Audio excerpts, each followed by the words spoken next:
Aikman Performance, and they have their GT500 on the dyno, and they just got some stuff done to it here. New fuel system, and I'm gonna let her rip and see what it does. That's one of the things I was thinking about changing on the Viper too, is because that setup, those intercoolers, that doesn't really seem like the best.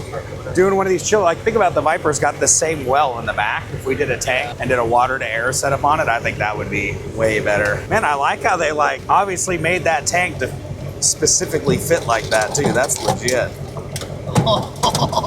Fits every Mustang from 64 to 24. Crazy. So when you're looking at some of these higher power cars that you work on, do you recommend running something like this in those setups?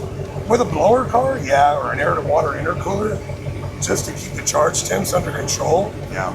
That's what this one does. Stacy made 62 passes at the half mile with this. Wow. She broke the record in Kansas. So the record was like 42. She's gonna make the next guy work for it.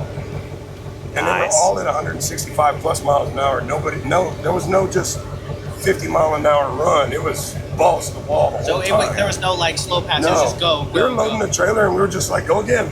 That's awesome. Yeah, we just made sure there was ice in the tank. The tank was full. At that point, she was limited to how much fuel's in the tank. Yeah. Just keep going until we get lighter. Yeah.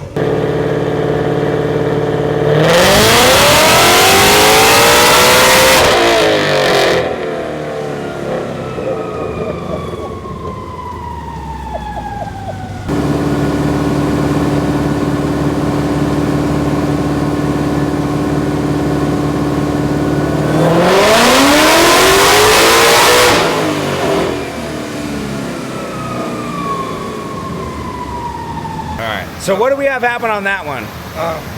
I was at 100% on the accelerator pedal, and then right at 7,500, torque management said, no, you're getting 82. And then it just started shutting it down to 71. Yep. And so that's why it looks like it made less. It didn't. It was trying. It's going to be there. I just got to go in there and play with some of the settings. Sweet. But at that RPM and that mile an hour, it's not going to hurt anything. Yep. So I can start going in there and playing with that stuff. Awesome. Yeah, so that's what we're seeing. If the camera will pick it up. 73 right there. Yeah, that was it. Closing the throttle right there, so.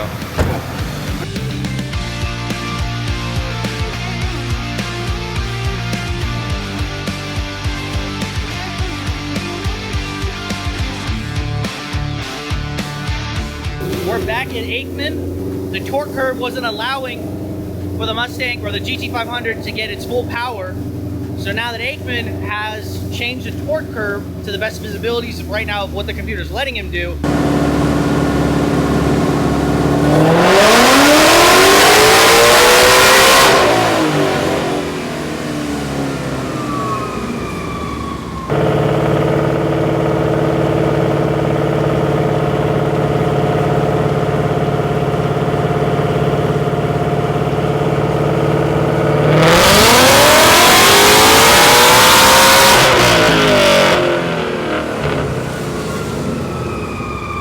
As you can see there, I was at 834. On this last pass, he did 836. So just kind of seeing where the car is happy with torque band and if it's potentially getting heat soaked or anything like that. So this is not a situation that the E85 is the problem, but more so of what the car is allowing from its factory TCM and everything like that, and the torque management system out of the GT500. Right. How was the install for you? And as far as like tuning the car, has there been any limitations, or has it been pretty easy so far as setting everything up? It's pretty cut and dry. Fueling wise, I haven't had to do anything. It's pretty much plug and play. The install was literally very cut and dry. There's plenty of room for the leads. You can mount it anywhere in the engine bay you want. It's got plenty of lead. As far as the tuning aspect of it, I haven't added any timing or anything like that. We're only on E54. So we're not even full potential of what we could do. I haven't seen any detonation. The thing I'm battling now is now we're seeing a torque and we're seeing a torque limit, and I got to find these little nuance tables that are in there that are saying, no, we can't flow anymore, we're done. Yeah. Again, this is a stock throttle body too. We're probably hitting a limit of torque that It's like sucking a golf ball through a straw. This throttle body is just, yes, I'm demanding so much, and it's just, I'm sorry, I can't get it to you. This is what it is. Managed to pick up roughly about 50 horsepower and torque in between through the mid-range, maybe 100 in some areas, just with the fueling changes. And now that I've got torque numbers right, it's probably running out of the flow limit of the higher RPM, above 7,500. Yeah. That's where we're pretty much at right now, and I'm starting to see diminishing gains. But I haven't thrown any timing at it. It's still on the timing I had on pump gas, and I'm just trying to make this thing live forever. I mean, it's a half-mile car. We're not doing dig racing and things like that with it. It's more of an endurance thing. It's got the record on the most passes in a weekend and in a day. 62 in a weekend, 41 in a day. The car's repeatable, and we're trying to keep it that way. And that's why we decided to go with the ProFlex Commander, just because I needed that consistency, and this is the only way to do it.